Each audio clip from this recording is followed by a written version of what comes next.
Está gravando? Vamos começar a aula. Qualquer dúvida, perguntem. O assunto da aula de hoje é gulosos, algoritmos gulosos e two pointers. Eu acho que essa aula é mais fácil do que a aula passada. Tipo, algoritmos gulosos é uma coisa que a gente já usa naturalmente quando a gente resolve qualquer coisa. Ah,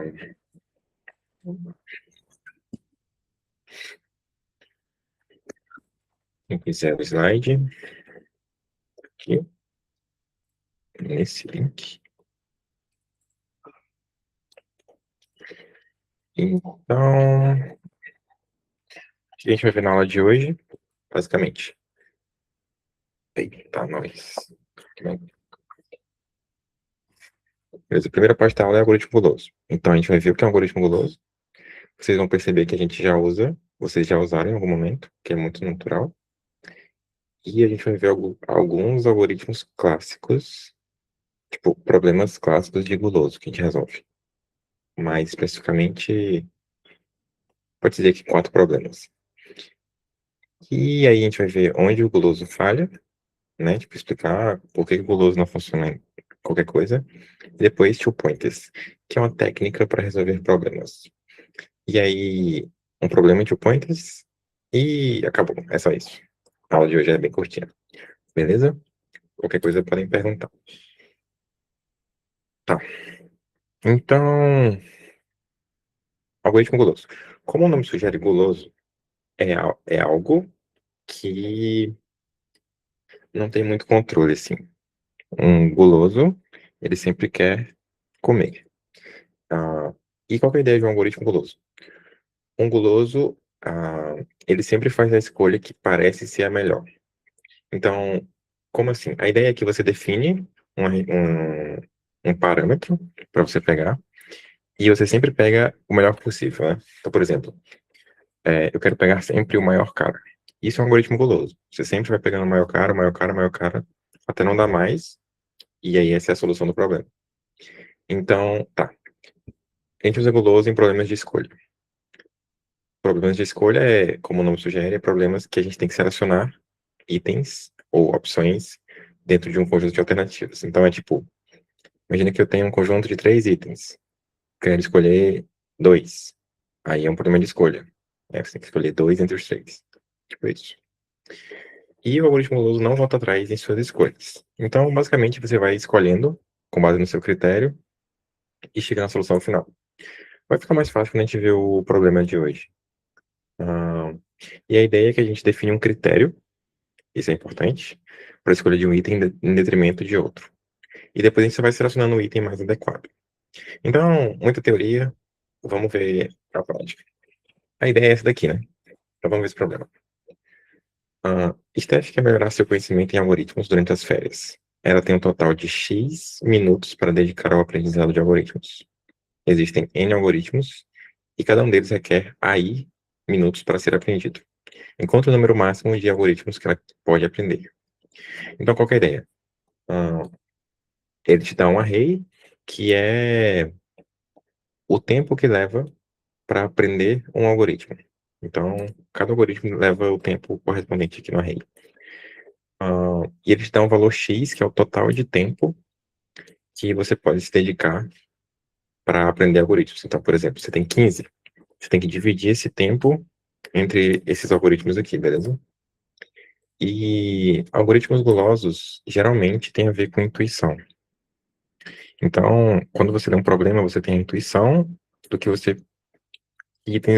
que itens é melhor você pegar para resolver o problema. Então, nesse caso, se eu tenho um array com vários itens, né, com várias coisas para estudar, e eu quero estudar o máximo de coisas possíveis, a gente pensa que a gente vai estudar os algoritmos que gastam menos tempo. E aí sobra mais tempo para estudar outras coisas. E isso é bem intuitivo, né? Tipo, você tem X minutos para estudar o máximo de matérias possíveis. Eu vou estudar as matérias que gastam menos tempo. Assim eu consigo estudar mais.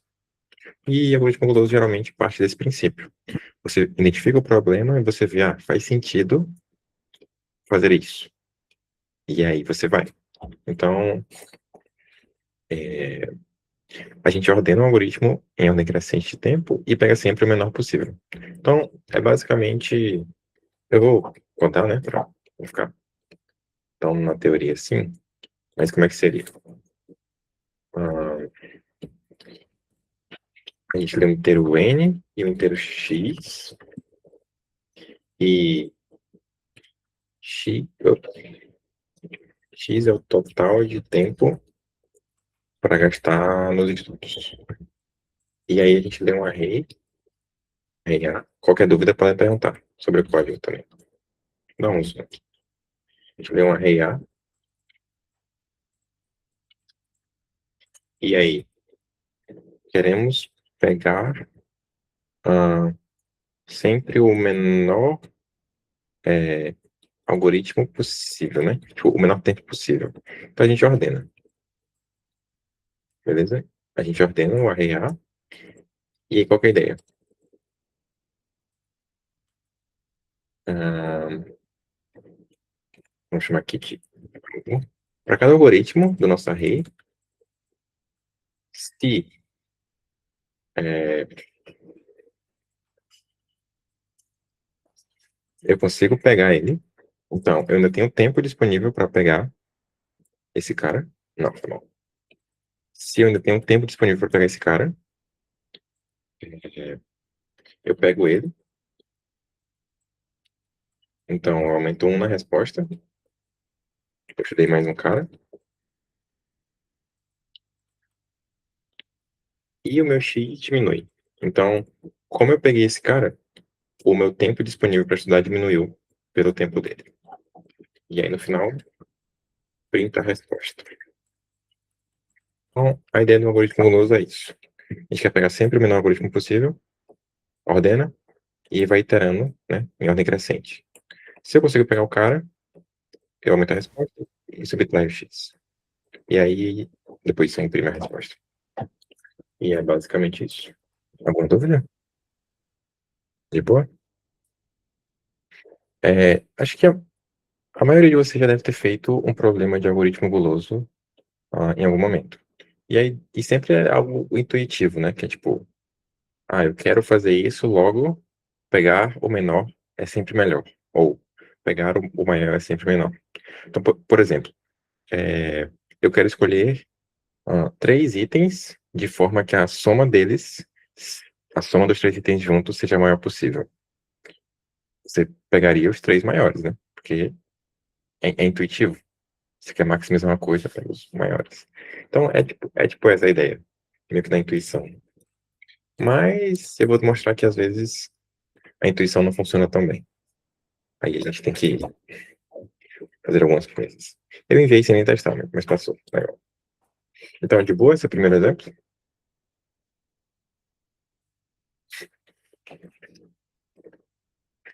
Permitir. Permitir, legal. De boa, né? Guloso é bem intuitivo. Então, você identifica o problema, vê o que faz sentido, né? Nesse caso, pegar os menores algoritmos permite que você pegue mais, logo pega os menores, e aí você vai. É basicamente isso. Tá, problema 2. Dado n intervalos numéricos, tipo, intervalos que eu digo é isso aqui, né? Como se tivesse a reta numérica aqui, né? E aí o intervalo vai, tipo, por exemplo, de 2 até 3, uma coisa assim. Então você tem vários intervalos, L e R, e aí qual é a quantidade máxima de intervalos que dá de pegar sem ter intersecção? Então, por exemplo, ah, vamos pegar aqui o exemplo, 3, 5, 4, 9, 5, 8.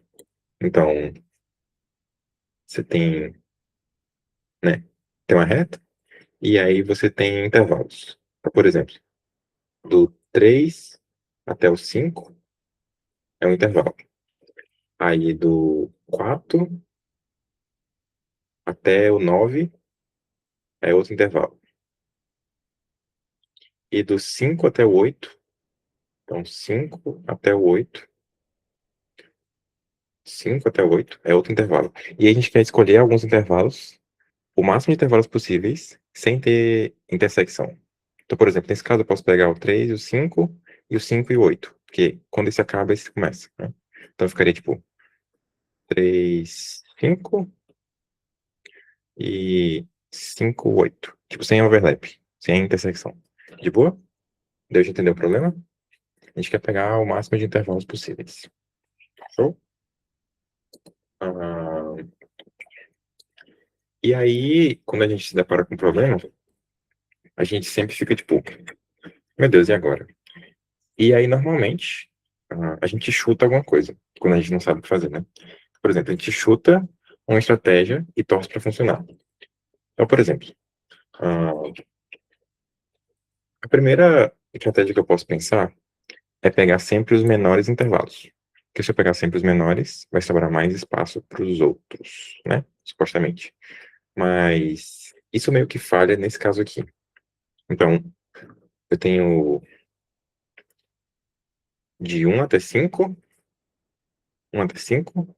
Aí eu tenho de 4, 4 até 6. E eu tenho de 5 até 10. Certo? Esses são os intervalos. Se eu tentar pegar o de menor tamanho, eu vou pegar esse cara aqui. E aí ele bloqueia os outros dois intervalos. Se eu pegar o de 4 a 6, ele bloqueia o 1 até 5 e o 5 até 10. Beleza? Então, pegar sempre o menor intervalo nem sempre é ótimo. Porque nesse caso, se eu pegasse o intervalo, esse intervalo e esse, eu teria 2. Mas se eu pegar esse daqui, eu só consigo fazer um. Deixa eu entender porque não funciona? Então, pegar sempre o menor intervalo, em questão de tamanho, não funciona.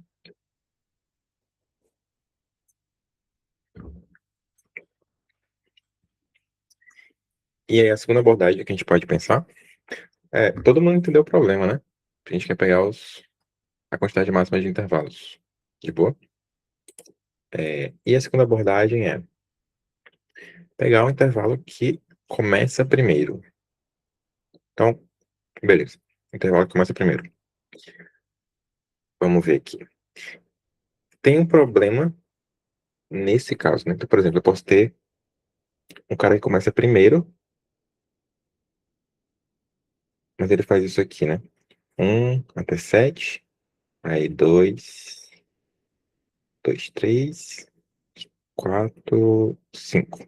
Então, perceba, eu peguei o cara que começa primeiro, mas na hora que eu pego ele, ele bloqueia todo mundo que tá contido nele. Então, não funciona, né? Tipo, eu pegar esse cara, a resposta vai dar 1, mas a melhor resposta é 2, que eu pego esse cara e esse cara. Então, pegar o intervalo que começa primeiro não funciona também. Ficou? O contra-exemplo? De boa, né? É, então, intervalo que começa primeiro não funciona, ok? É, e o intervalo menor também não funciona. Então, o que que funciona? Lembra que guloso nem sempre é a mais intuitiva e às vezes é meio difícil entender por que funciona alguma coisa ou outra. Mas você se acostuma. Então, a terceira abordagem consiste em pegar um intervalo que termina primeiro.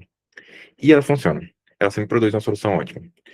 Ah, uma forma de intuir, de pegar a intuição, tu pode pensar que quando você pega o cara que termina primeiro, a gente maximiza a quantidade de intervalos restantes.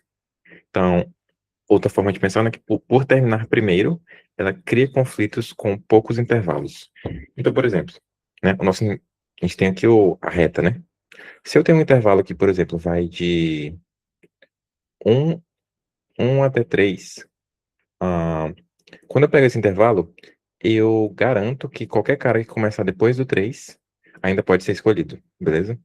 Só que, por exemplo, se eu pegar o cara que vai de 1 até 4, não vou colocar mais até. O cara que vai de 1 até 6, eu bloqueio todo mundo de começar antes do 6. Então, o 5 e o 4. Mas se eu pegar um intervalo que vai de 1 até 3, eu deixo liberado todo mundo aqui.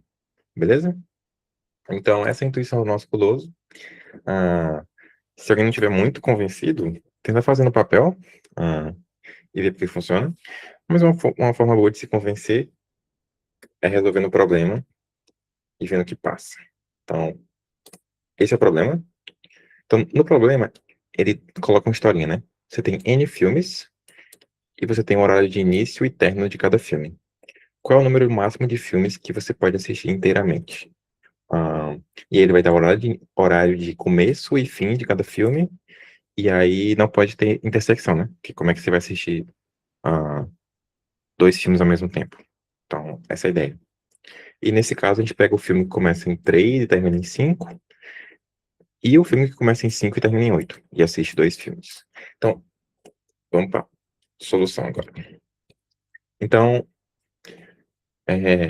outra coisa que eu quero ensinar para vocês é como ordenar o seu array de forma customizada. Então, nesse caso, quando a gente lê o problema, que é... Falei só. Inteiro N, array A.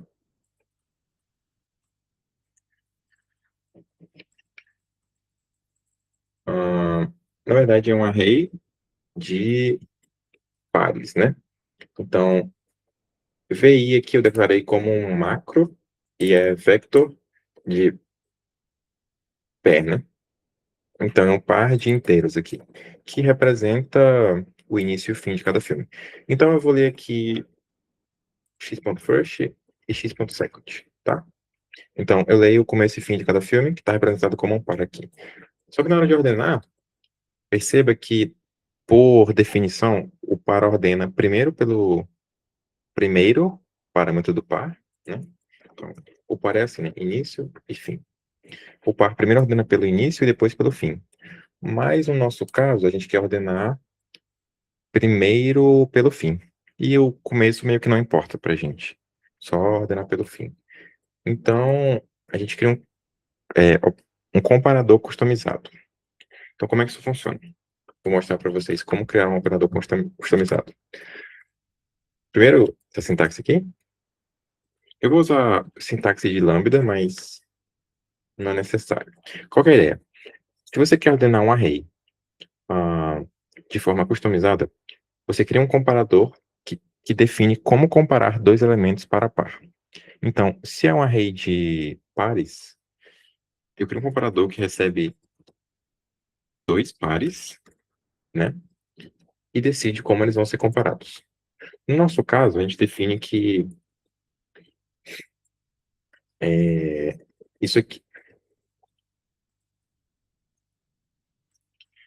Então, basicamente, o que você faz com o comparador customizado define quando x vem antes de y, né? Dado que é um par x e um par y.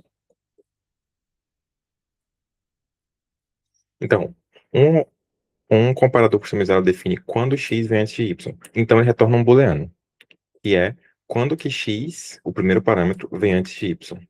O nome da variável você decide. Então, nesse caso, x vem antes de y se o second do pair, que representa, nesse caso, o fim do intervalo, for menor do que o second de y, né? Então, nesse caso, se o final de um intervalo for menor do que o outro, ele aparece antes no array. E aí, para ordenar, é a mesma coisa. A gente chama sort, passa a.begin e a.end. Isso aqui é outro macro, que é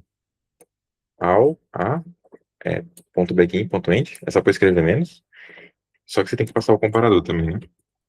Comparador. Comparador. É isso aqui. E agora que a gente ordenou pelo R, é só percorrer, né? Então, a gente percorre os intervalos, LR, a gente marca última posição que que um cara terminou. Se.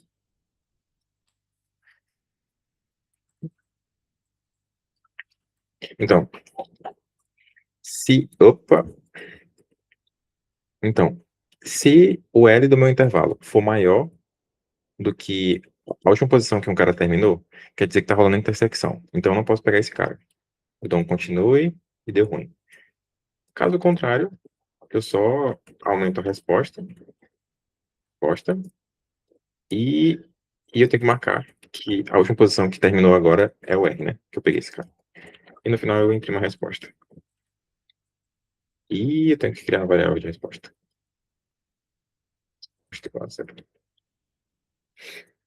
E é basicamente isso. Lê o array, define o comparador e ordena. Tem gente que não gosta de comparadores. E aí ele usa o próprio comparador do pair. E o que ele faz? Ele inverte. Ele lê, ele faria algo assim, né?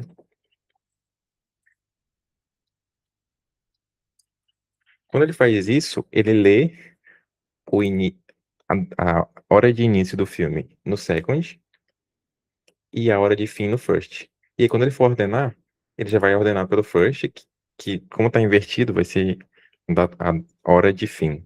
E não precisa do comparador. Mas eu acho isso meio gambiarra e fica feio, né? Nem um pouco estético. Então eu prefiro assim. Beleza? De boa?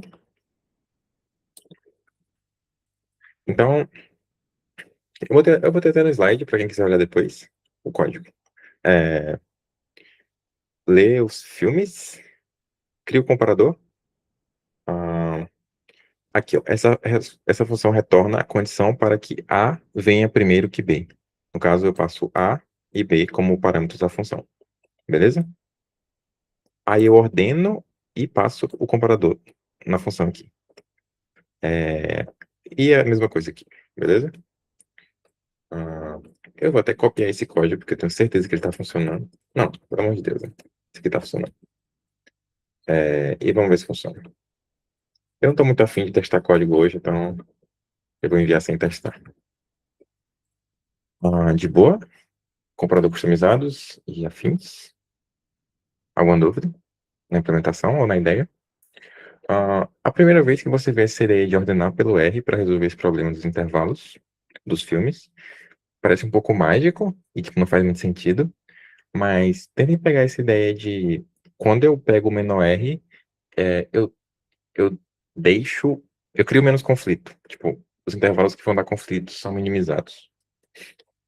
WA no caso 1. Eu sabia que isso ia acontecer. Quem mandou não testar? Ai, ai. 0. Resposta mais mais. É, né? Que não é maior, é menor. Menor é igual? Menor. Jumento. Por isso que é importante testar os códigos antes de enviar, gente. Muito importante. Alguma dúvida nesse código do guloso? Posso pro próximo? O próximo é um pouquinho mais cabuloso, mas a gente chega lá. De boa? Posso pro próximo? Legal. Passou. Legal. Questão 3. Tarefas e prazos. Tem que processar N tarefas. Cada tarefa tem uma duração e um prazo. Beleza?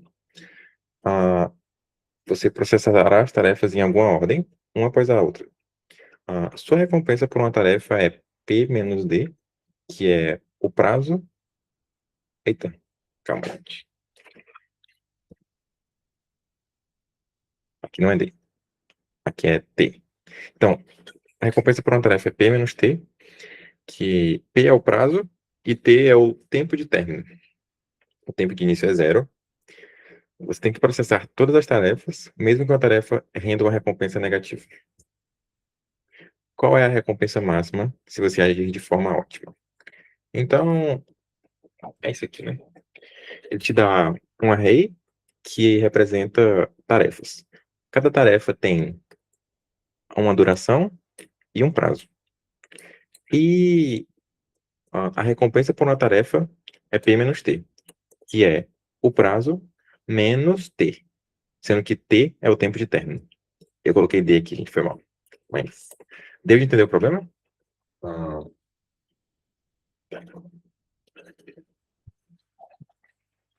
Você tem várias tarefas, cada tarefa tem um prazo, e quando você vai calcular a recompensa, você subtrai do prazo o tempo de término. Então, quanto mais tempo você demorar para resolver uma tarefa, menos você vai ganhar de recompensa. E pode ficar negativo.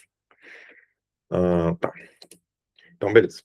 Quando a gente procura uma solução gulosa, a gente começa a chutar coisa, né? Então, tipo, a gente chuta e analisa se funciona. Então, a gente pode chutar, tipo, pega a tarefa que tem o prazo mais apertado, funciona? Pega a tarefa com menor tempo de término e com maior tempo de término. Então, a gente fica nessa, né? Tipo, chuta, chuta, chuta. Mas como que você vê que funciona? Você coda e vê se passa. Mas você pode codar a solução e, sei lá, errar um if. Ou você vem aqui no seu código e inverte um maior que e menor que. Como você vai saber se o que está errado é o seu guloso ou algum erro no seu código? E isso é chato, né, gente? Tipo, ficar bitolado da cabeça pensando se você tá errado ou a ideia tá errada e tal. Então é legal a gente conseguir, pelo menos um pouco, ter certeza num guloso. Então eu vou tentar mostrar para vocês. Na dúvida, sou eu. É. Não, mas, tipo, a gente tem que ter um pouquinho, pelo menos, de certeza. Não precisa ser 100% de certeza, mas. ah, então, eu vou tentar mostrar para vocês como eu abordo um problema guloso e, tipo, a modelagem que eu faço e, né, pelo menos o rumo. Então, vamos lá. Qual que é a ideia aqui? Ficar chutando soluções não é tão prático. Então, vamos tentar um método mais analítico. Ah, observação importante. Às vezes não sai nada e tem que sair chutando e vendo se passa. Isso é importante. Às vezes não sai nada, a gente analisa o problema, não sai nada, e é melhor codar e ver se passa. E, e também a gente tem uma coisa chamada prova por AC, que é quando você prova que uma coisa funciona passando o problema. Beleza? Então, lembre que a gente vai sempre processar todas as tarefas. O que muda é só a ordem, tá? Então a gente pode pensar que a gente quer definir uma permutação para essas tarefas de forma que maximize a recompensa. Então, como assim permutação? É porque ah, vocês concordam que, tipo, beleza, eu tenho a tarefa 1, 2, 3, 4, 5, né? Então, eu meio que quero definir uma ordem. Então, por exemplo, eu posso primeiro fazer a 2, depois a 1, depois a 4, depois a 3, depois a 5. Ou eu posso fazer primeiro a 5, depois a 3, depois a 2, depois a 1, depois a 4. Só que eu não posso testar todas as permutações, porque isso dá N fatorial permutações, né? Pelo amor de Deus, gente. Impossível isso aqui. Esse número é gigantesco. Mas a gente quer achar uma permutação que faça sentido, que resolva o nosso problema. Ah, vocês entenderam o problema? Eu quero achar uma ordem para processar as tarefas de tal forma que maximize. De boa? E qual que a gente... Beleza. Uma coisa que eu gosto de fazer é tentar expressar o problema matematicamente. Então, por exemplo, ah, em vez de ficar pensando, é P menos T para cada cara, eu posso pegar tal coisa. Tentem escrever o problema matematicamente. Então, eu escrevi aqui como somatório, né, indo de 1 até N, de PI menos TI.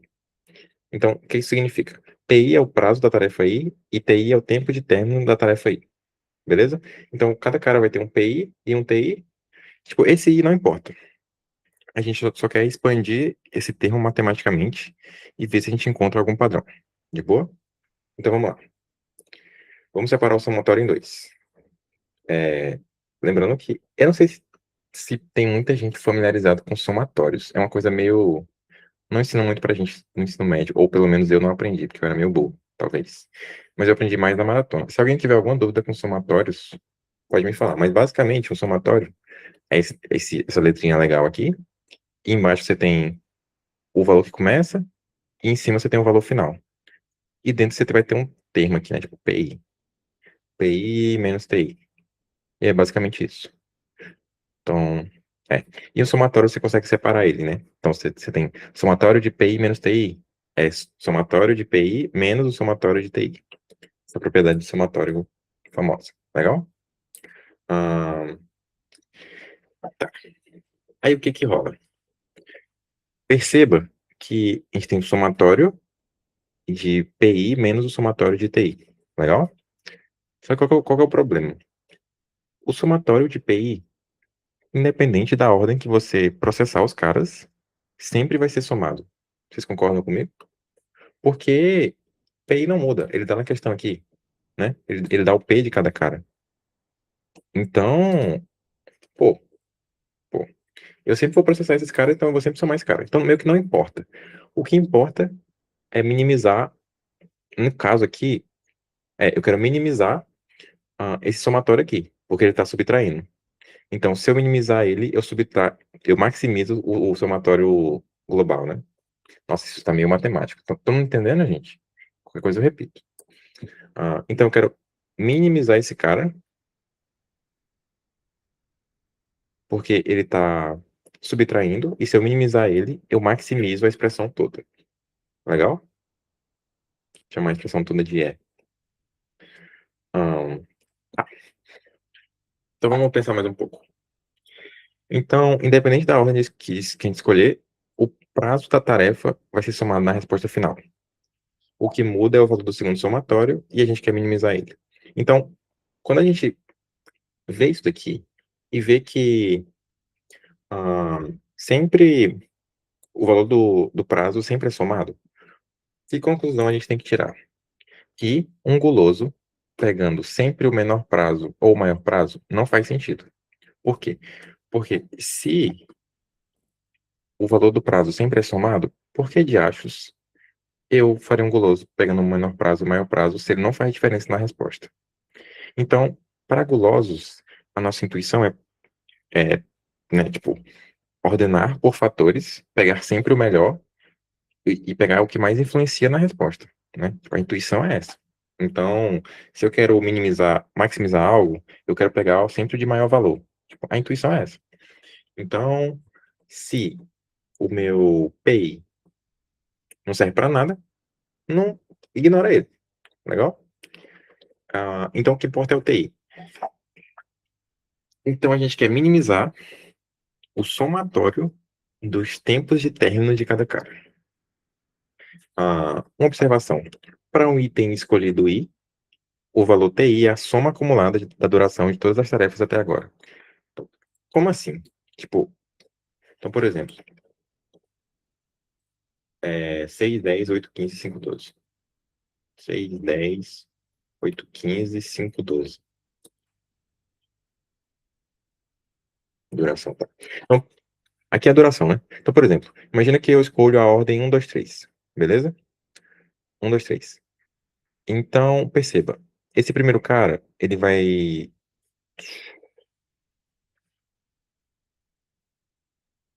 ah, ele vai terminar no tempo 6. Vocês concordam? Porque eu vou processar só ele e aí ele acabou, beleza? Aí o segundo cara, ele vai terminar no 6 mais 8. 6 mais 8. Por quê? Porque aí eu acabei esse cara e aí eu fui resolver essa tarefa. Então, o tempo de término dele é 6 mais 8, que dá 14. E o tempo de término desse 3 aqui, é 6 mais 8 mais 5. De boa? Então, o tempo de término é a soma acumulada de todos os caras que eu terminei até agora. De boa? De boa, de boa? E qual que é a observação que a gente faz aqui? Se o tempo de término de um cara é a soma acumulada de todos os caras até aqui, vocês percebem que esse 6 está sendo somado em todos os caras? Então, no tempo de término desse cara tem um 6. Um desse cara tem um 6. Um desse cara tem um 6. Então, por exemplo, se a gente fizesse uma ordem diferente. Então, vamos colocar a ordem 2, 1, 3. Tá? Então, ficaria 8. Esse cara aqui termina com 8. 8 mais 6 e 8 mais 6 mais 5.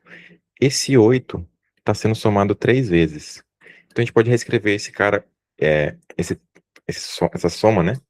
No final, a gente vai querer o somatório de todos os tempos acumulados, né? Então, a gente pode reescrever isso como 3 vezes 8, mais 2 vezes 6, mais 5. Então, se eu pego um cara logo no começo, ele vai ser somado em todos os tempos acumulados dos caras, beleza? Gente, qualquer dúvida, perguntem, tá? Essa parte aqui é meio mágica. Se quiser repetir aqui, se quiser que eu repita, mas se não pedir, eu não vou repetir, não. Sim, cada cara que eu pego aqui, ele vai ser somado em todos os tempos acumulados, né? Porque eu já peguei ele, e aí, né, ele tá sendo somado aqui.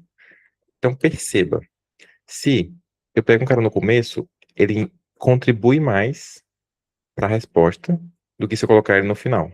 Aqui ele está sendo multiplicado por 1. Então, qual que é a ideia?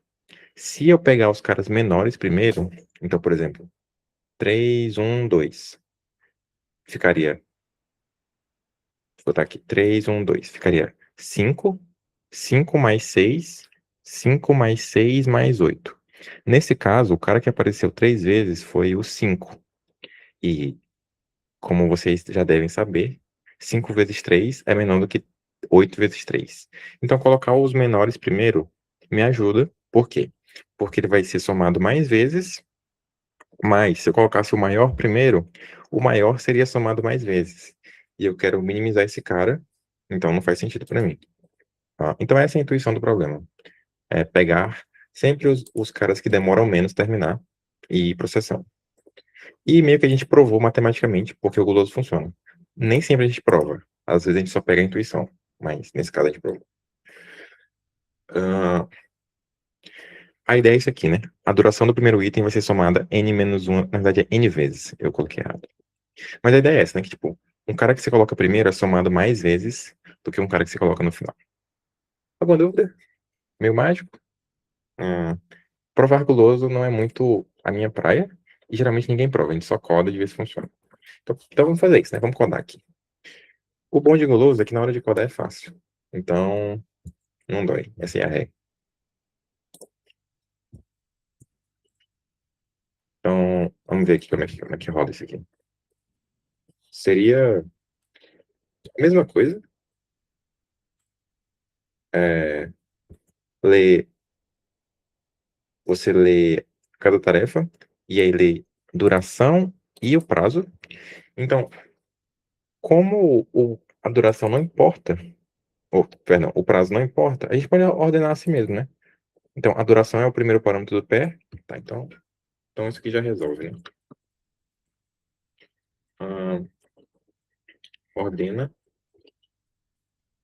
ah, pela duração de forma crescente. Então você pega, né,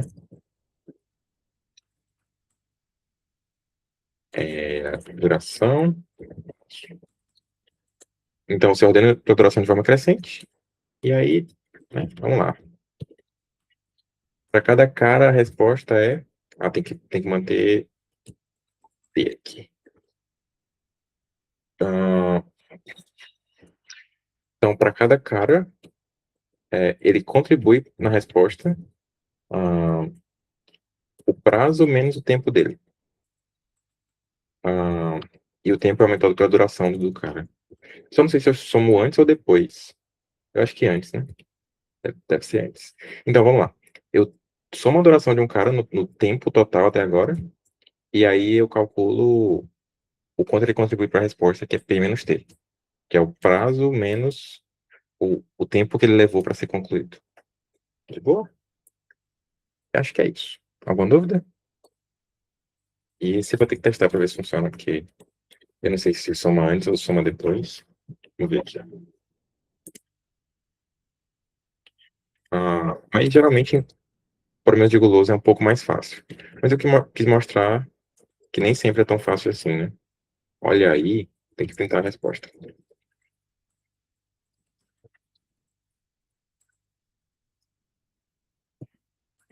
2, parece certo. Alguma dúvida no código, na ideia?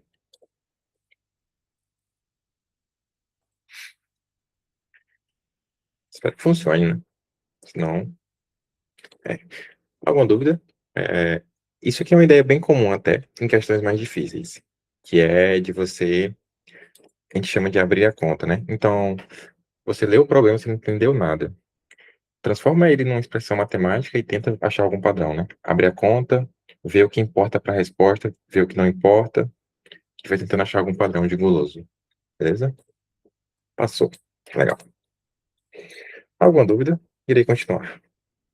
Qualquer dúvida, chamem. Ou acho que mesmo com os conhecimentos de cálculo, dá para fazer isso. Com certeza. Com certeza. Tipo, isso aqui é porque somatório é uma coisa não tão usual, né? Então a gente não se sente tão confortável. Mas isso aqui é matemática básica, pô. Tipo, é, somatório tem algumas propriedades, né? Que é tipo, por exemplo, somatório, por exemplo, de I igual a zero até N, de A menos AI menos BI, você pode separar o somatório em dois. Então, fica, isso aqui é igual a somatório de I igual a zero até N, de AI menos I igual a zero, N, BI. Você separa o somatório em dois.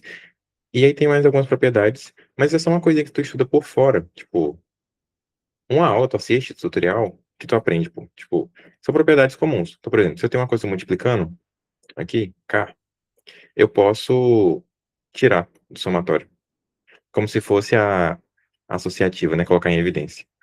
E aí eu posso fazer K vezes todo mundo do somatório.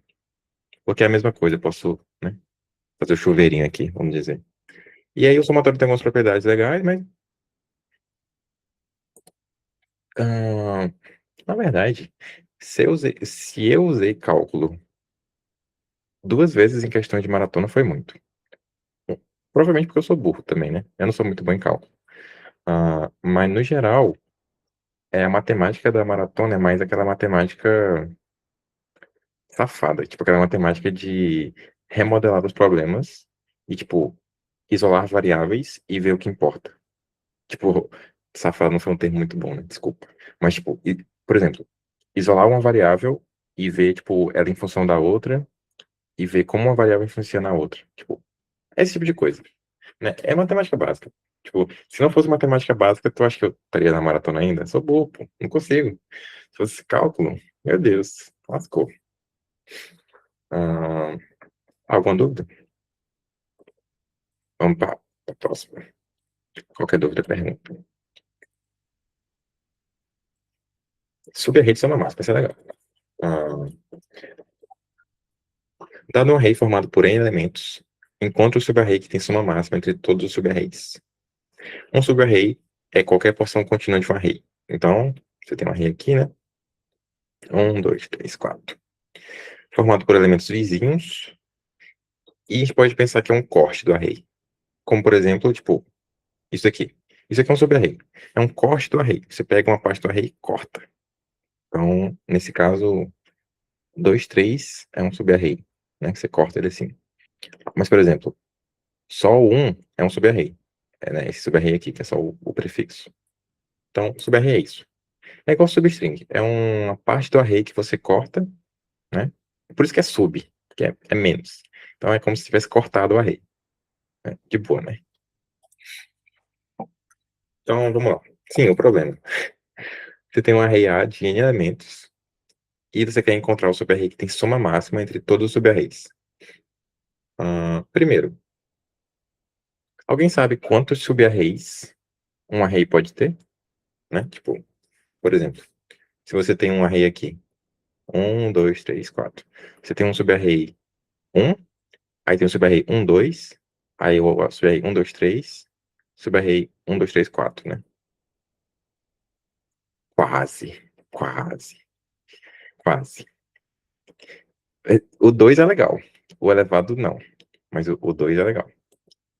Ah, 2 foi uma boa, mas não é 2 elevado a n, porque não é tanto assim.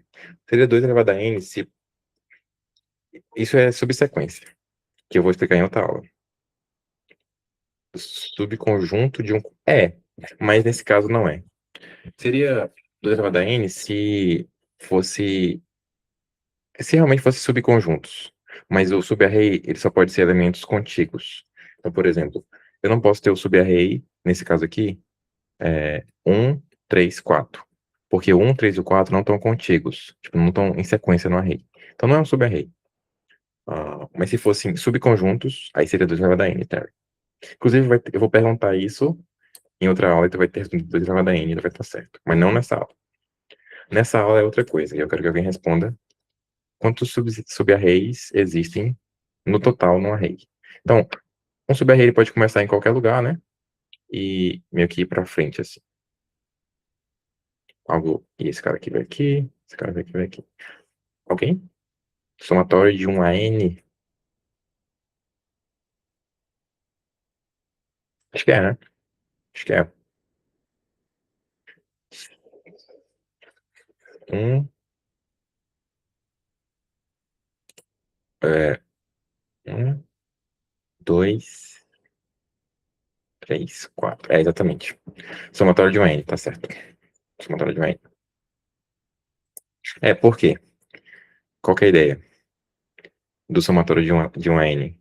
É que num array de tamanho 4, eu posso escolher 4 subarrays de tamanho 1, que é o 1, 2, 3, 4.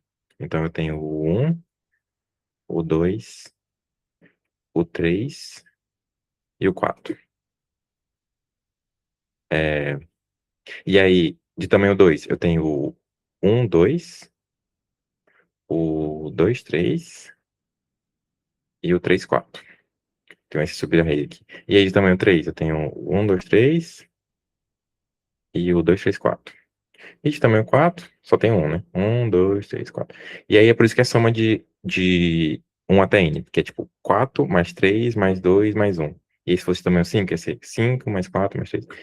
Só que, por que que eu quero... Por isso que por que que eu queria que alguém falasse? Porque o somatório de 1 até n, a quantidade de subarrays de um array, é isso, e isso é quadrático. Então, se a gente fosse testar todos os subarray de um array seria n ao quadrado mais n sobre 2. Que no caso do nosso problema, como n vai até 2 vezes 10 a 5, isso vai até muito grande. Dá tipo 10 elevado a 10. E a gente não consegue testar todos os subarrays. Beleza? Acho que eu divaguei um pouco. Mas é importante isso aqui. Todo mundo entendeu? Sobre os subarrays. Temos somatório de 1 até n, quantidade de subarray. E como que a gente faria... Opa, um código força bruta para testar qual é o maior subarray. A gente testaria todos os subarrays. Então, como é que a gente faz isso? Assim, ah, dois loops alinhados para testar qual tem a maior soma e a complexidade é o de n ao quadrado. Então, como é que a gente faz? Testa o subarray começando na posição i. Então, começa em i e a gente testa para cada final possível, que é o j, né?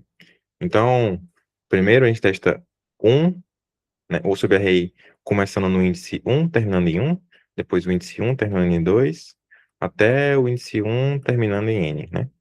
Com esse for aqui. E a gente vai somando, né? Quando a gente vai andando no array, a gente deixa o i aqui, né? E o j vai andando aqui. Primeiro aqui, depois aqui, depois aqui. E a gente calcula cada subarray. Esse loop de dentro calcula para uma posição inicial, cada final possível. E aí a gente só pega a melhor resposta possível, né? Resposta é o máximo entre a resposta atual e a soma, que é essa soma aqui. Então, isso é testar todos os subarrays. Força bruta. Legal? Só que não funciona porque é quadrático. Então, e aí vem um algoritmo bem legal, bem bacana, que é o algoritmo de Kadani, acho que essa é a pronúncia, que é bem famoso, que funciona em OGN. Então, solução proposta por Joseph Kadani, créditos a quem merece. E a ideia é calcular para cada posição o maior subarray terminando nela. A resposta final é a maior entre todas elas, né? Então, tipo, se eu calculo o máximo terminando em cada posição, a resposta é o máximo entre todas essas opções. Beleza? Então, qual que é a ideia? O maior subarray terminando na posição i é o máximo entre duas opções.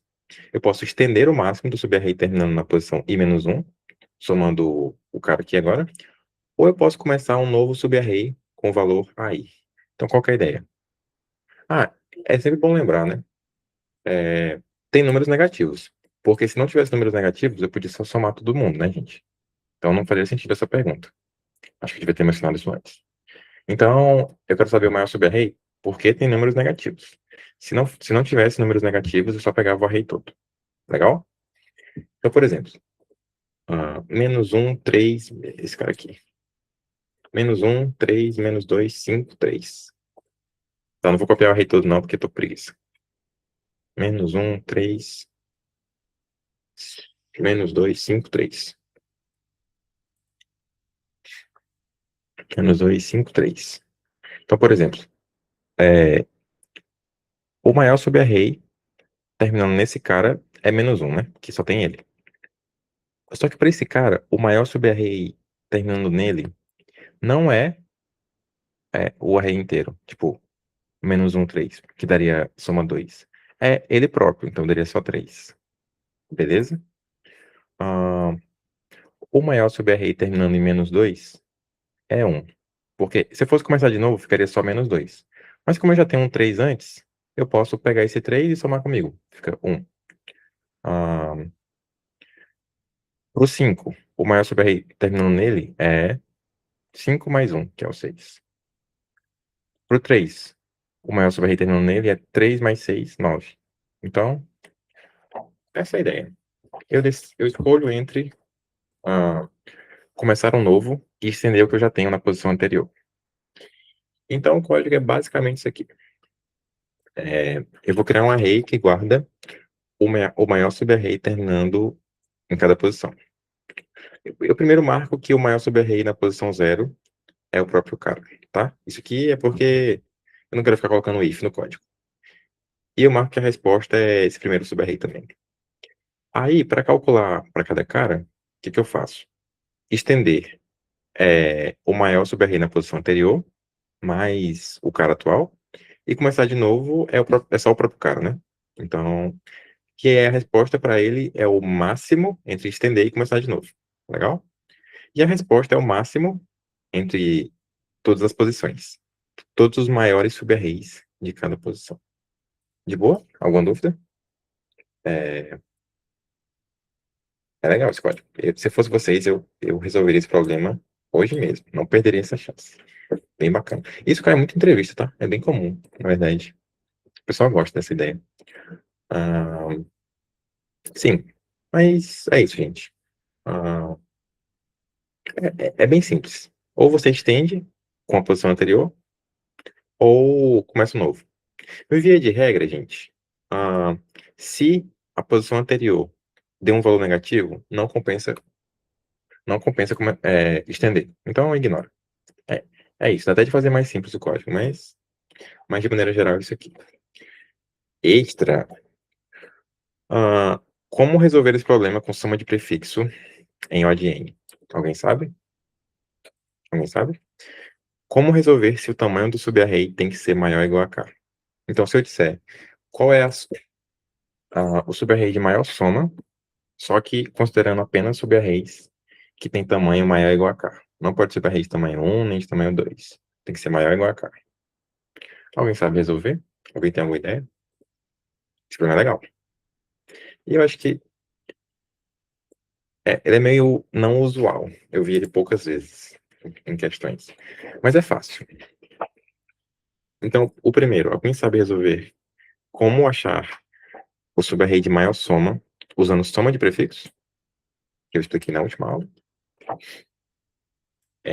Eu vou perguntar de novo no final, mas se alguém quiser tentar dar um chute, fica à vontade. Enquanto eu bebo minha água.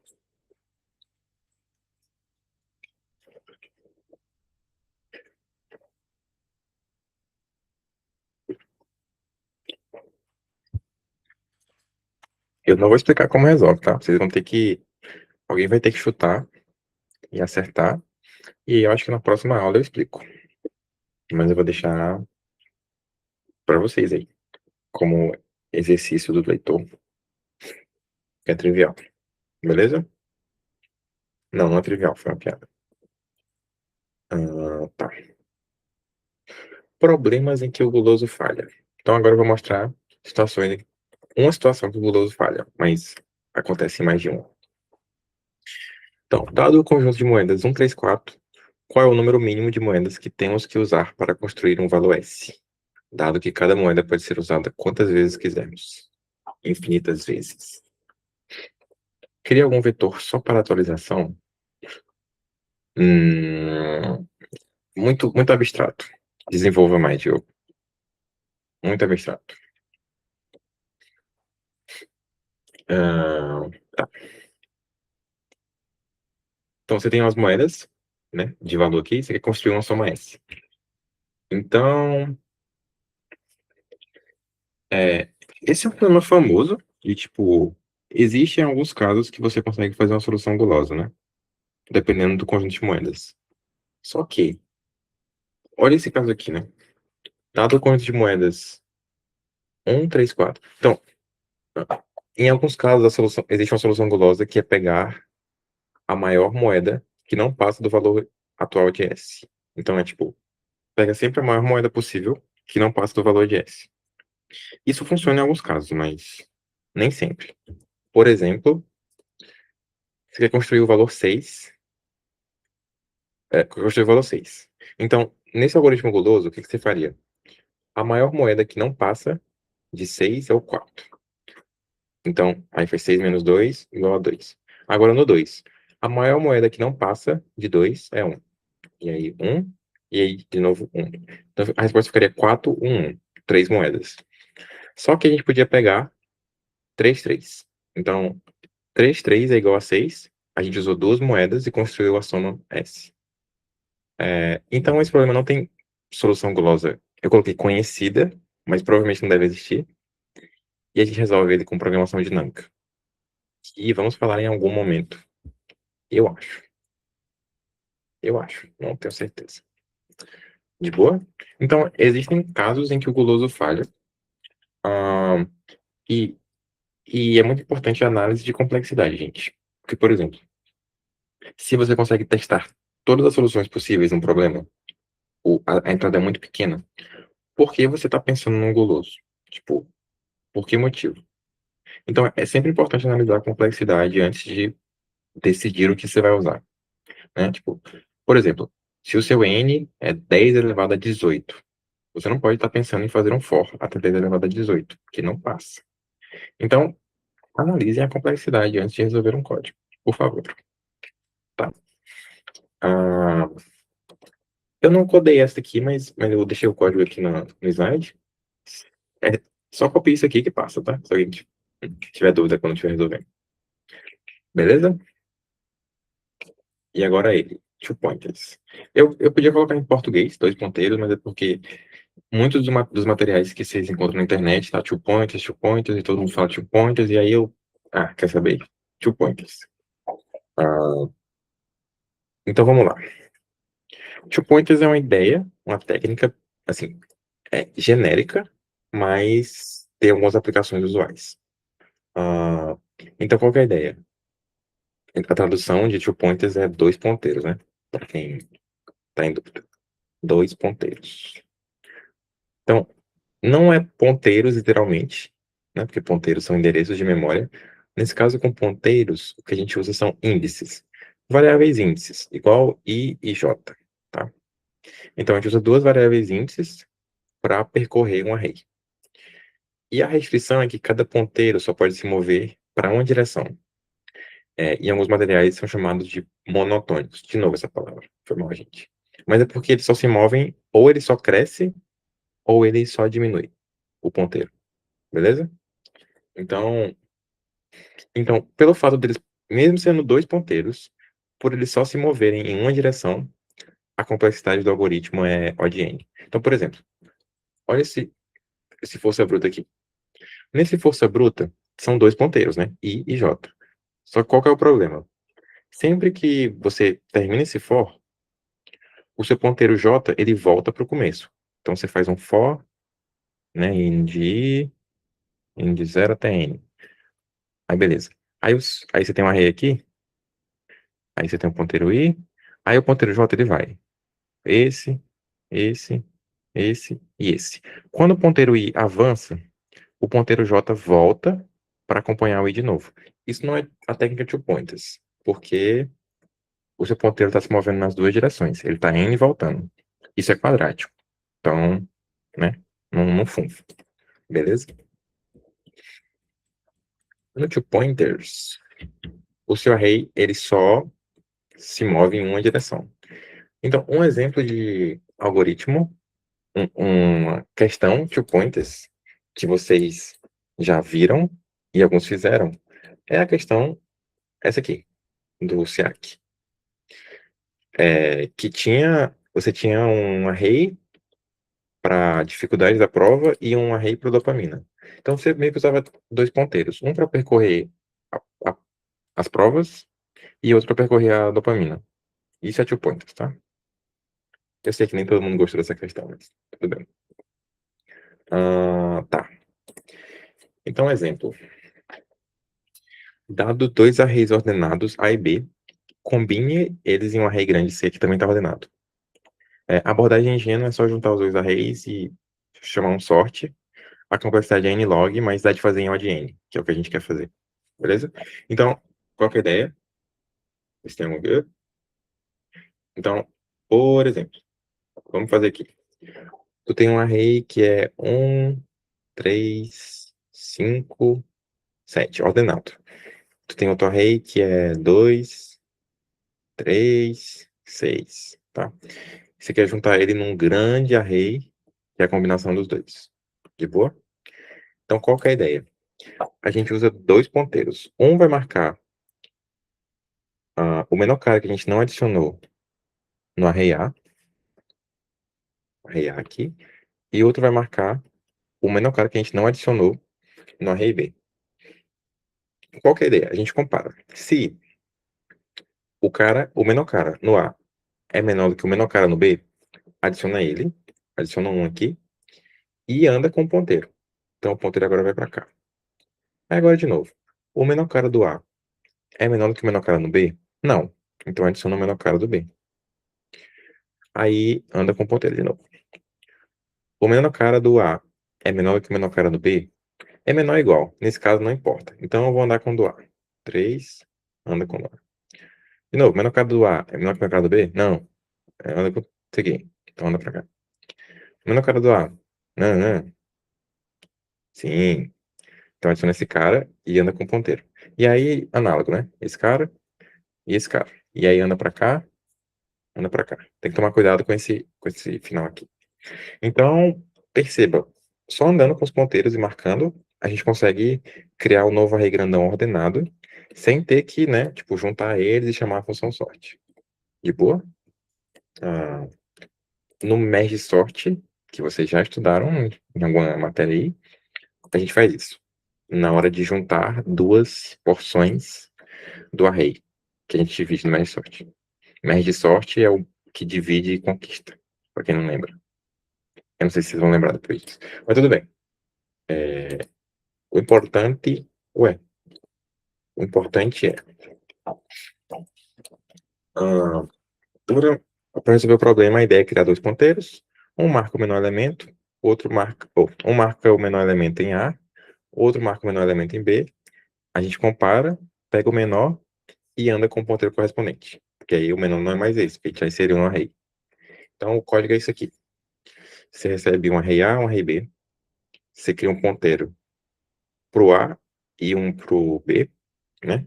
Tem aqui o N e o M, que é o tamanho de A e B. E cria um array C, que representa o array final, né? Então, qual que é a ideia? Enquanto os dois ponteiros tiverem vagos, posições para iterar, se o menor está no primeiro, adiciona ele e anda com índice. Dá um mais aqui. Eu fiz tudo de uma vez, mas porque não queria perder tempo. Se o menor está no segundo cara, que é o else, adiciona o cara no array e anda com ele. Ai, meu Deus. Uma coisa importante aqui é que no final, se algum cara, tipo, por exemplo, né? Deixa eu fazer isso aqui. 1, 2, 3. Tem dois arrays assim. Perceba que eu vou inserir esse array todo primeiro. 1, 2, 3. E esse 4, 5 vai ficar sobrando, né? Com esse while aqui. Então, no final, eu tenho que ver se faltou colocar algum elemento de A. E aí eu coloco. ou se faltou colocar algum elemento de B. E aí eu coloco. De boa? E é basicamente isso o código. O Mensort faz isso, é bem de boa.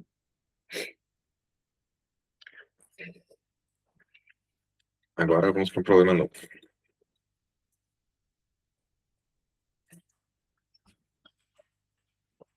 Esse aqui é um clássico e tem que saber resolver, gente. Esse aqui é um divisor de águas. Problema de maratona. Dado um array de n números inteiros, calcule o número de subarrays, já expliquei o que é subarray, que tem no máximo k valores distintos. Problema. Esse é um clássico. Número de subarrays que tem no máximo k valores distintos. Então, de primeira, assim, é um negócio meio maluco, né? Número de subarrays que tem no máximo k valores distintos. Como eu acho que eu calculo isso? Tipo, eu não posso iterar em cada subarray fazendo 2 for, que é quadrático. Então eu tenho que fazer isso só num for, né? É meio loucura. Eu li e não entendi nada. Então, o problema é, dado um array de números inteiros, número de subarrays que tem no máximo k valores distintos. Então, por exemplo, nesse caso aqui. Vamos lá. Qual que é a ideia? Esse array aqui. 1, 2, 3, 1, 1. E no máximo, dois valores distintos.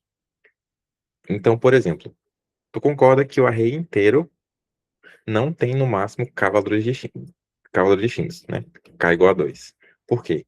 Porque no array inteiro eu tenho 1, 1, 1. Então eu tenho 3 aparições do 1. Beleza?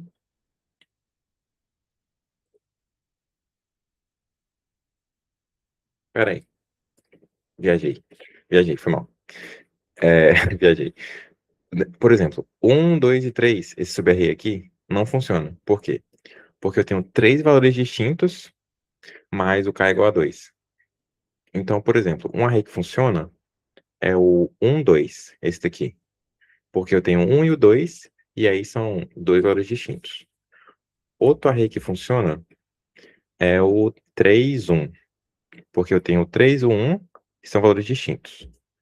E aqui o 3, 1, 1 também funciona, porque eu só tenho dois valores distintos, beleza? De boa? Essa é a ideia. Tipo, analisa cada subarray e vê quantos valores distintos ele tem. Se tiver no máximo K, ele é válido. Beleza? Essa é a ideia. E qualquer parada. Entendesse? Entendesse?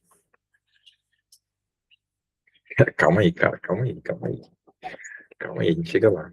É, Bom, todo mundo entendeu o problema, né? Tipo, achar quantos subarrays tem no máximo K valores distintos. Não é exatamente K valores distintos, é no máximo. Ele pode ter menos, beleza? Então, primeira coisa que a gente pode pensar, né? Se a gente começa na posição inicial, a gente pode fazer um for até dar ruim. Então, tipo, começo no 1, aí vou pro 2, aí vou pro 3. Quando eu chego no 3, não dá de adicionar ele. Por quê? Porque se eu adicionar esse cara, eu vou ter 3 valores distintos. E eu só posso ter 2, porque k é igual a 2. Então aqui deu ruim.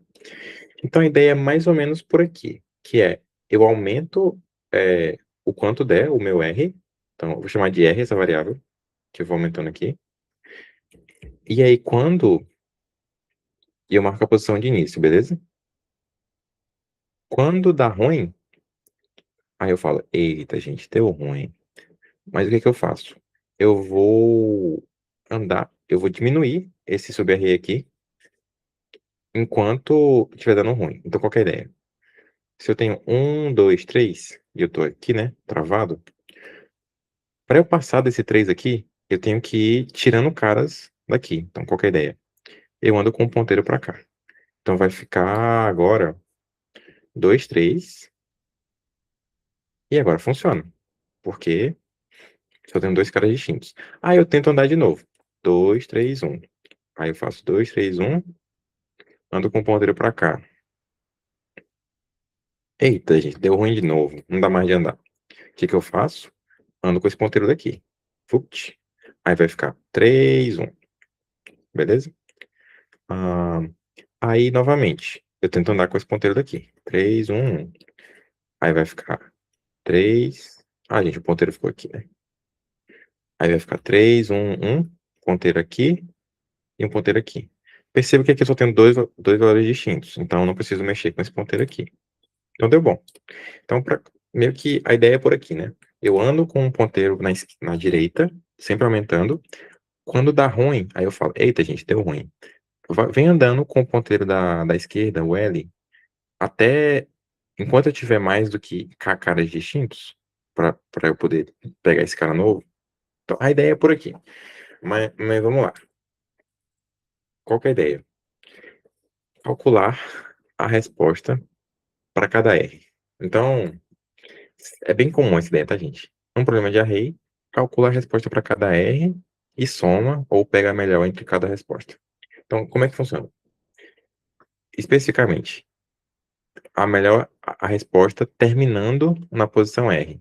Eu tô colocando R porque R representa aqui right, né? Que é a direita. Então, meio que eu vou ter um ponteiro na direita e outro na esquerda. Beleza? Essa é a ideia. E para cada R eu calculo qual a posição mais à esquerda, L, em que esse subarray, né? L, R, tem menor ou igual a K valores distintos.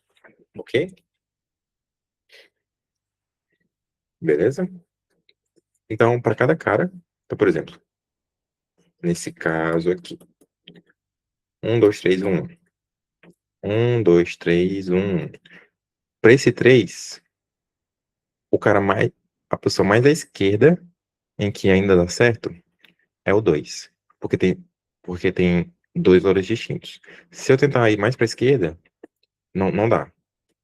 Aí, por exemplo, para esse 1 aqui, a posição mais à esquerda que dá bom é esse 3. Porque se eu tentar ir mais para cá, eu vou adicionar o terceiro cara e aí dá ruim. Então, para cada cara, eu calculo a posição mais à esquerda que essa condição ainda está satisfeita, que é o subarray tem quantidade menor ou igual a k valores distintos. E aí você pode pensar, mas como isso ajuda a gente a calcular a quantidade de subarrays? Isso não tem nada a ver. Então a ideia é, qualquer subarray que termina em R e que comece depois de L vai satisfazer essa condição. Então vamos lá, como assim? Por exemplo, quando eu calculo que para esse 1, a posição mais à esquerda que satisfaz ele é o 3, eu também estou afirmando que qualquer subarray que termina nesse cara e começa depois desse cara também satisfaz essa condição. Por exemplo, o subarray 1, 1, né, satisfaz, e o subarray 1 satisfaz. Então, é isso aqui, né? Os subarrays que terminam nesse cara, que satisfazem é 3, 1, 1, 1 e 1. Porque quando eu acho esse cara mais à esquerda que satisfaz, eu garanto que todo mundo depois dele também satisfaz. Essa parte é bem importante vocês terem entendido. Todo mundo entendeu? É meio que a parte mais importante da aula. Então, se alguém tiver dúvida, é bom perguntar. Mas a ideia é basicamente essa: calcula o cara mais à esquerda, que satisfaz essa condição. A gente vai já ver como calcular esse cara mais à esquerda. Mas calcula esse cara, e aí todo mundo entre esse cara e o R funciona. Beleza? Ou não, beleza? Eu preciso que vocês me deem um ok para poder continuar, gente. Senão é um pouco difícil, mas de boa? De boa? Tá, eu vou confiar em vocês, hein? Bem. Tá. Então a gente calcula o cara mais à esquerda que satisfaz, e aí todos os subarrays que comecem depois desse L vão funcionar. Beleza? Lembrando que L é a posição mais à esquerda para cada R que satisfaz essa condição de subarray com quantidade menor ou igual a k de valores distintos.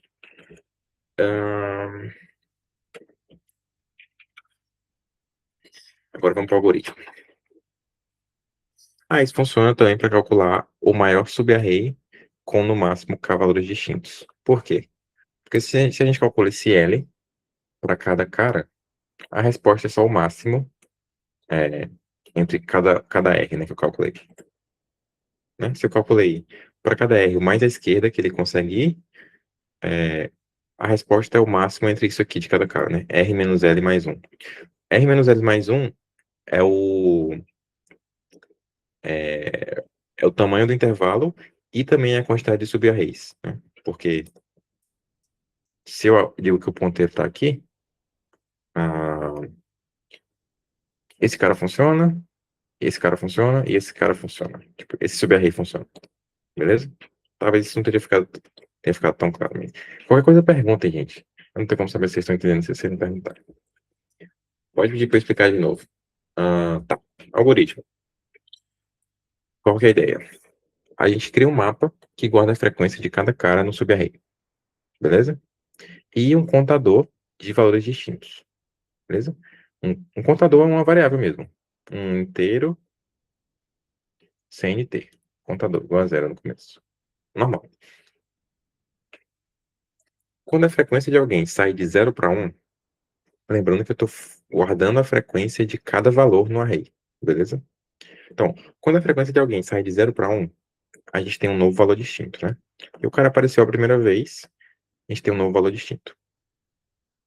Quando a frequência de um cara sair de 1 para 0, eu estou apagando, a gente tem um valor distinto a menos.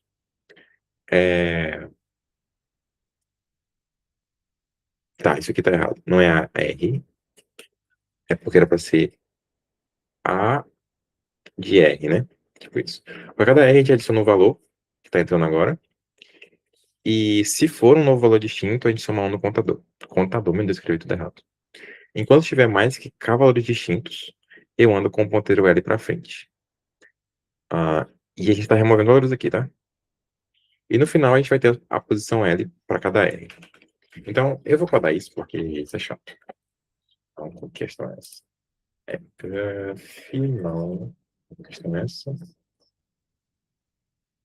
F. É isso mesmo. Então, qual que é a ideia?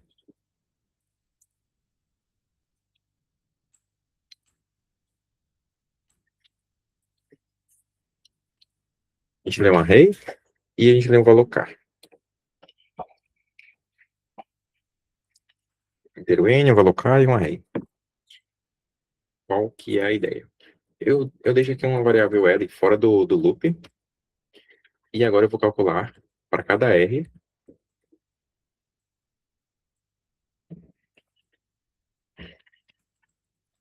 R. Qual L mais a esquerda que satisfaz a condição. Então, por exemplo, eu vou criar um mapa que guarda a frequência de cada valor. E eu vou criar um contador que é a quantidade de valores distintos. É isso, né? E qual que é a ideia? Quando eu chego, quando eu chego num cara R novo, o que eu faço? Eu aumento a frequência desse valor novo, né? Certo? Chega um cara novo, aumenta a frequência desse valor novo. Se a frequência desse cara novo é 1, quer dizer que é a primeira vez que ele aparece, quer dizer que é um novo valor distinto. Então, contador mais mais. Legal? Qual que é a parada? Aqui que rola a mágica. Esse aqui eu explico depois, mas enquanto o meu contador for maior do que K, quer dizer, a condição não está satisfeita nesse subarray, eu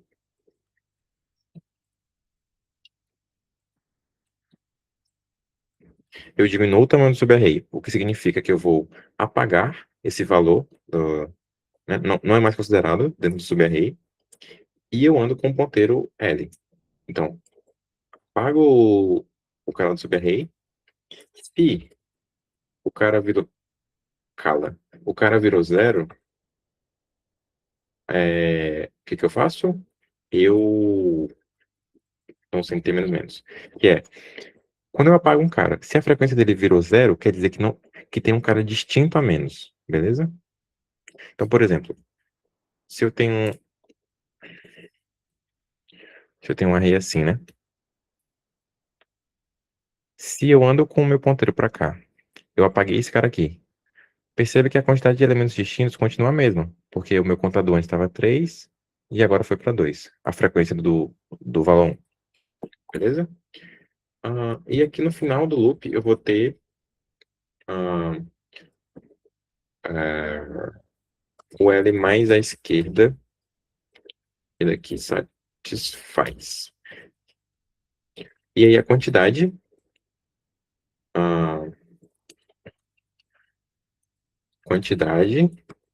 de subarrays terminando em R vai ser R menos L mais 1. Por quê? Porque, olha isso aqui, né?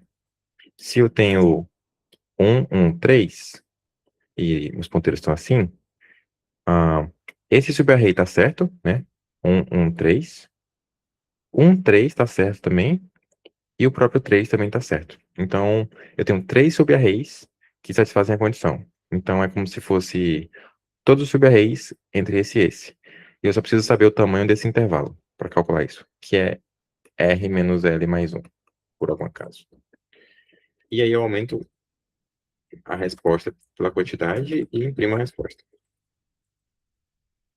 E aqui a resposta.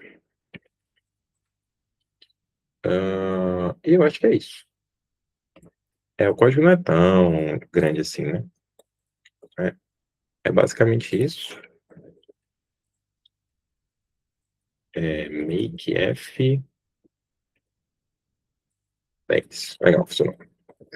E perceba, se eu quisesse calcular o maior subarray, é só, em vez de eu somar na resposta aqui, eu pegar o máximo, o maior entre o que eu já tenho e esse R menos L mais 1.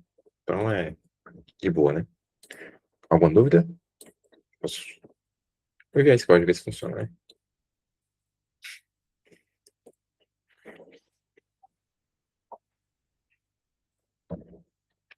De boa? Esse código já não é tão fácil de fazer assim de primeira. Então tem que praticar. Então, tenta entender a ideia de calcular para cada R o L mais à esquerda. Essa ideia aqui também é importante. E essa ideia do mapa também é importante, que é a quantidade de valores distintos.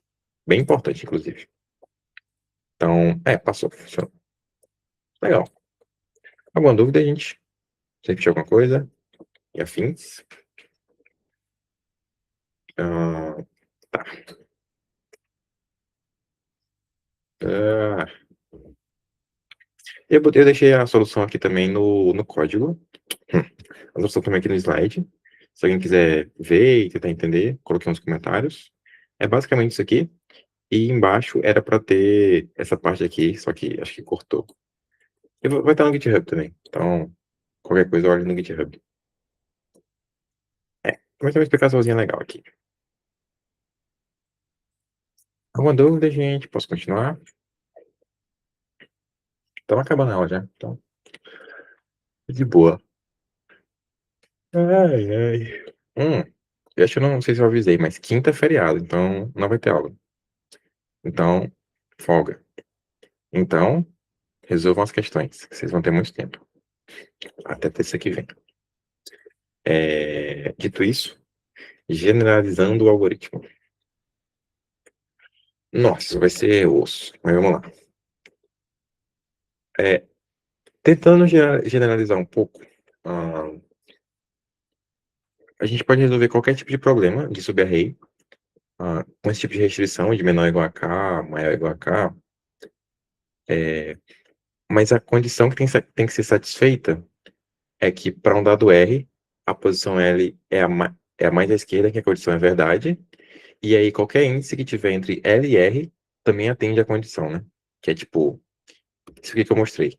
Então, se tu tem um subarray sim, né, 1, 1, 3, e para esse L satisfaz, se eu andar qualquer subarray, tipo, entre eles, por exemplo, começando aqui ou começando aqui, também satisfaz.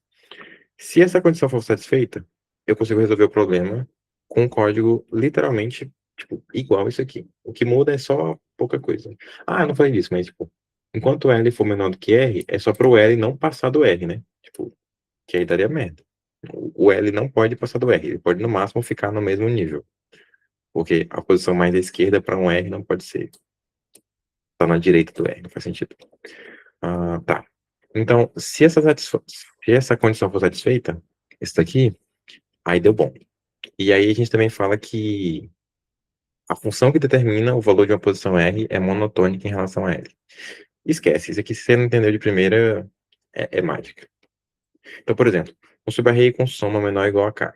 O subarray que o mínimo é maior ou igual a K. O subarray em que a diferença entre o maior e o menor elemento é no máximo K. Qualquer um desses problemas pode ser resolvido com essa mesma ideia, tá? Atende essa condição. Lista de exercícios, deixei no slide. Não, mentira. Eu deixei um material que é um curso de two pointers. Como vocês estão vendo, vocês podem ver, two pointers não é uma coisa, tipo, trivial. Os caras fizeram um curso completo sobre two pointers. Eu me baseei bastante para essa aula. Então, é um curso com 3 módulos, 3 passos, e em cada passo tem uma lista de exercícios completa, tipo, para você treinar, beleza?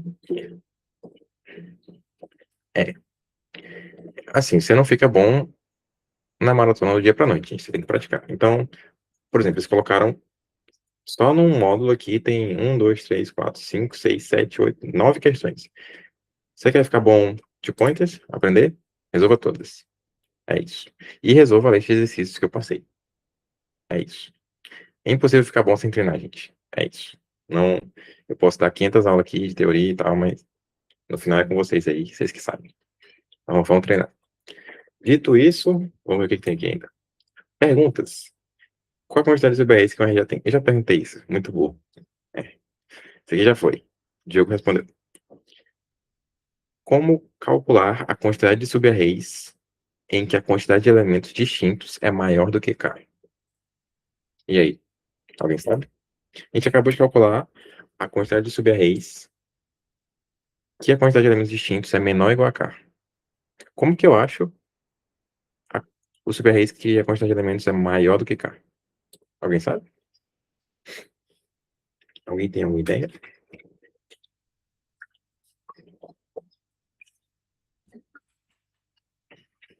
Essas perguntas são para vocês, tá? Eu não vou responder, não.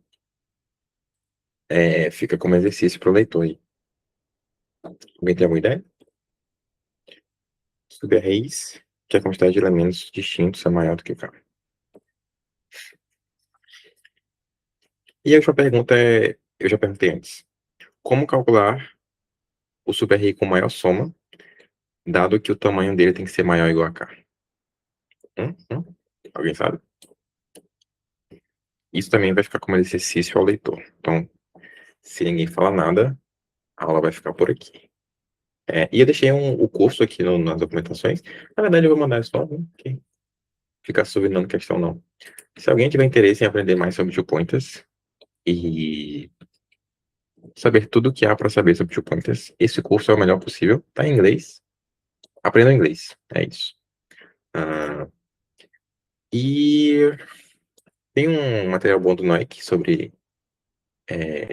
Kadani. Bem legal, bem escrito. Então, se alguém ficou em dúvida sobre a rede maior soma, tá aqui. Inclusive, o Nike é um site bom, tá? O Nike, ele tem alguns artigos de problemas e tal, mas vai desde o básico, e tem algumas aulas. E aí ele, tipo, mostra um problema e aplica e resolve vários assuntos. É legal. Se alguém tiver interesse, o nome do site é Nike. É para OBI, para Olimpíadas, mas no geral é bom. E tem CP Handbook, se alguém quiser. E dá começando a ser mais. E isso é tudo, pessoal. Se alguém tiver alguma dúvida, por favor, pergunte. Mas eu vou parar de gravar, eu acho. Se ninguém tiver mais dúvida. A aula hoje foi mais curtinha, né? Acho que eu falei muito rápido. E a frequência?